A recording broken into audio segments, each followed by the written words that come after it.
Hey audience, this is RB and welcome to my channel RB and a Chopper. Hope you all are doing good. নতুন বছরের প্রচুর নতুন আমি recipe নিয়ে চলে আসছি। তো সেরকমই আজকের কিন্তু আমি একটা একদম ইউনিক ডিফারেন্ট একটা রেসিপি নিয়ে চলে এসেছি। তো আজকে আমি বানাবো নুডল পিৎজা, যেটা ভীষণই ইজি আর একদমই অয়েল ফ্রি। চাইলে কিন্তু এটা আপনারা বাচ্চাদেরকে টিফিনে দিতে পারবেন, যেটা ভীষণই খেতে ভালো হয়। তো আজকে আমরা এটা বানিয়ে ফেলবো চটজলদি করে, একদম তাড়াতাড়ি। তো চলুন ভিডিওতে যাওয়া যাক। কিন্তু ভিডিওতে যাওয়ার আগে সবাইকে রিকোয়েস্ট করব যে ভিডিওটা আপনারা সবাই শেষ অবধি দেখুন, আর ভালো লাগলে প্লিজ লাইক শেয়ার করে দেবেন আর কমেন্টে জানাতে ভুলবেন না ভিডিওটা আপনাদের কেমন লাগলো। আর আমার চ্যানেলে যদি আপনারা নতুন হয়ে থাকেন তাহলে প্লিজ সাবস্ক্রাইব করে দেবেন আর পাশে থাকা বেল আইকনটাকে প্রেস করে দেবেন। তো চলুন ভিডিওতে যাওয়া যাক।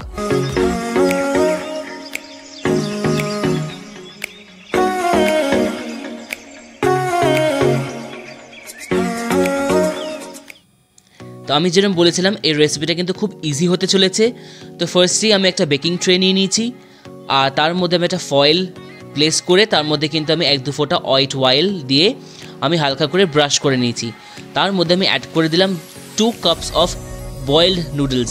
আর আমি কিন্তু এখানে একটুখানি ওভার কুক করেছি নুডলসটাকে, যাতে একটু হালকা গলে যায়, তাতে কিন্তু এই বেসটা খুব সুন্দর হবে। আমি এখানে 2 কাপস মতো নুডলস ইউজ করছি, আর আমি এটাকে সল্ট দিয়ে নুন দিয়ে আমি কিন্তু সেদ্ধ করে নিয়েছি আর ওভার বয়েল করে নিয়েছি ভালো করে সুন্দর করে। এবার আমি প্লেস করে দিয়েছি, দিয়ে আমি কিন্তু ইভেনলি স্প্রেড করে দিয়েছি পিৎজা ক্রাস্টটাকে। এটাই কিন্তু পিৎজা বেস হতে চলেছে। আর এরপরে আমি গার্লিক কেচাপ ইউজ করলাম 3 to 4 টেবিল স্পুন, আর এখানে মেও ইউজ করছি 2 to 3 টেবিল স্পুন মতন। আমি এখানে তন্দুরি মেয়োনিজ ইউজ করছি, আপনারা চাইলে যে কোনো মেয়োনিজ ইউজ করতে পারেন। আর কেচাপের জায়গায় আপনাদের কাছে যদি পিৎজা সস থাকে সেটা ইউজ করতে পারেন, কোনো অসুবিধা নেই। এরপর আমি মিক্সড হার্বস হাফ চামচ, স্বাদ অনুযায়ী নুন আর সামান্য একটুখানি গোলমরিচ আমি ইউজ করলাম। দিয়ে ভালো করে সব সুন্দর করে একদম ইভেনলি স্প্রেড করে নিতে হবে সসেসগুলোকে, যাতে একদম পুরোভাবে কভার হয়ে যায় পিৎজা বেসটা আমাদের, তাতে কিন্তু খেতে খুব ভালো লাগবে। এরপরে আমি আমার যে চিজ আছে আর টপিংসগুলো আছে সেগুলো আমি আস্তে আস্তে অ্যাড করব। আমি এখানে প্রসেসড চিজ নিয়েছি, আর কিউব যে চিজগুলো হয় আপনারা চাইলে মজারেলা চিজও ইউজ করতে পারেন, কোনো অসুবিধা নেই।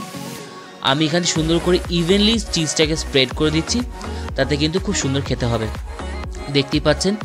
এরপরে আমি গ্রিন অলিভস কিছু অ্যাড করলাম, আপনারা চাইলে অলিভ না দিতে পারেন, আর যদি ব্ল্যাক অলিভস থাকে সেটাও অ্যাড করতে পারেন। আবার একটু মিক্সড হার্বস ছড়িয়ে দিলাম। তারপরে আমি আমার সসেজ যেগুলো ছিল সেগুলোকে আমি রাউন্ডলসে কিছুখানি স্লাইস করে নিয়েছি, কেটে আমি সেগুলোকে অ্যাড করে নিচ্ছি। আপনারা চাইলে এর মধ্যে বেল পেপার্স, অনিয়ন, যেটা আপনাদের ইচ্ছা, মাশরুম সব কিছু অ্যাড করতে পারেন।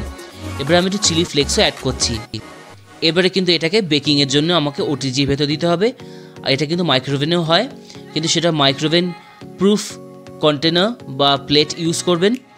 আমি এখানে ওটিজিতে বেক করছি প্রিহিটেড ওভেনে for 20 minutes at 180 degree Celsius. আর এটা কিন্তু প্রিহিট হতেই হবে, তাহলেই কিন্তু আপনাদের হয়ে যাবে নুডলস পিৎজা। তো দেখতেই পাচ্ছেন এখানে আমার কি সুন্দর একদম পিৎজার মতন দেখতে হয়েছে। তো ভিডিওটা আজকে এখানে শেষ করছি, আশা করি আপনাদের ভিডিওটা ভালো লেগেছে। যদি ভালো লেগে থাকে তাহলে প্লিজ লাইক শেয়ার কমেন্ট করে দেবেন। আবার দেখা হবে পরের কোনো একটি রান্নার ভিডিওতে কিংবা একটি ব্লগের ভিডিওতে। ততক্ষণে আপনারা সবাই সুস্থ থাকুন, ভালো থাকুন।